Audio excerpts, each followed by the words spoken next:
महासागर न्यूज। मग त्यांच्याऐवजी मग नीलकंठींना करा ना शिक्षण मंत्री। असे अनेक लोक आहेत, अनेक लोक आहेत। गेला माझा तुम्ही देवेंद्र फडणवीस यांचा विचार करताच आहात।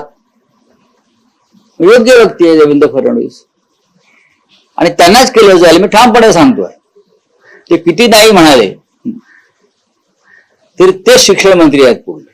नाही, फडणवीस म्हणतात की मी मुंबईतच आहे आणि महाराष्ट्रातच आहे, हे कुठेही जाणार नाही। असं आहे की ते त्यांच्या हातात नाही ना कुठे राहणार। डेप्युटी सीएम पद स्वीकारणं हे त्यांच्या हातात नव्हतं ना। जेव्हा कमिशनरचा हवालदार केला ना कमिशनरचा, तेव्हा मोदी आणि शहांनीच त्यांना आदेश दिले हवालदार व्हा म्हणून किंवा जमादार व्हा म्हणून। त्याच्यामुळे त्यांच्या हातातच नाहीये ते। भारतीय जनता पक्षात स्वाभिमान पण मेरिट आहे कुठे? पण हा या देशाचा शिक्षण मंत्री जर मेरिटवर करायचा असेल तर मोदींच्या मनामध्ये या क्षणी देवेंद्र फडणवीस यांचंच नाव चालू आहे। आम्ही मनकवरे आहोत असं समजा। तुम्ही माफी मागा म्हणताय, मात्र धन्यवाद मोदीजी असा कार्यक्रम असल्या भाजपने या सगळ्या कशा करता धन्यवाद कशा करता काय म्हणून?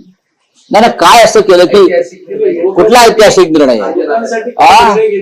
अच्छा म्हणजे राजीनामा घेणं गरजेचं होतं आणि त्या राजीनाम्यासाठी हजारो विद्यार्थ्यांनी त्याग आणि बलिदान केलं। 20 मुलांनी आत्महत्या केल्या, त्यांनी बलिदान केलं।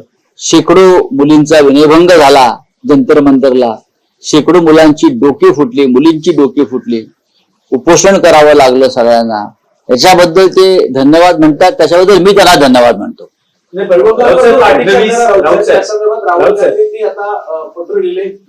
पाहिलं मी याची जबाबदारी निश्चिती व्हावी आणि याची जबाबदारी फक्त नरेंद्र मोदी आणि अमित शहावरच आहे। राज्यकर्ते कोण आहेत? दिल्लीचे पोलीस आयुक्तांना आदेश कोण देतं? दिल्ली हा केंद्रशासित प्रदेश आहे, युनियन टेरिटरी आहे।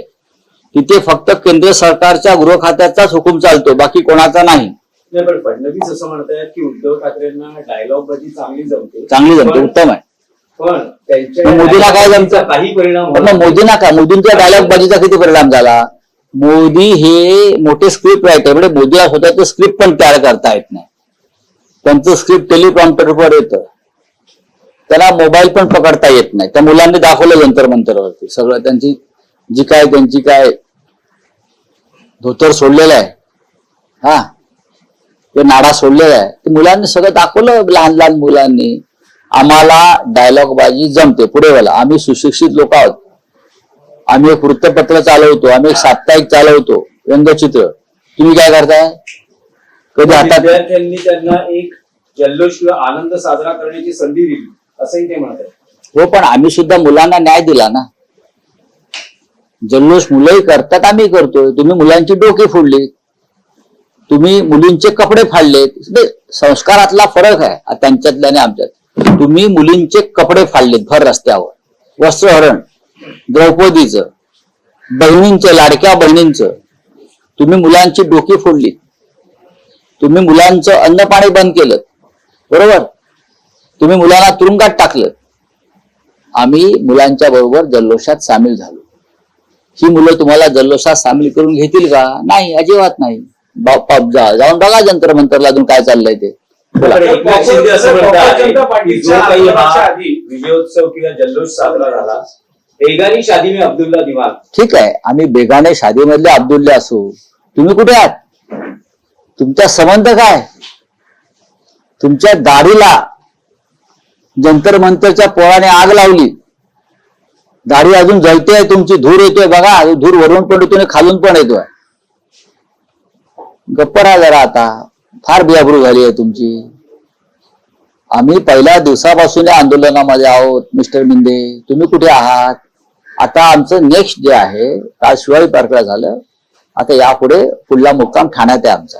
त्यांना मी आता निरोप देतोय। ठाण्यात काय? काल काय झालं शिवाजी पार्कला? तसा ठाण्यात करणार हो, सगळ्या मुलांची इच्छा आहे। आम्ही म्हणतो संयम पाळा, पण सगळ्या मुलांची इच्छा आहे, तिकडल्या झुरळांची इच्छा आहे, तिकडल्या सर्व सामाजिक कार्यकर्त्यांची इच्छा आहे ठाण्यात या म्हणून, लुईसवाडीला।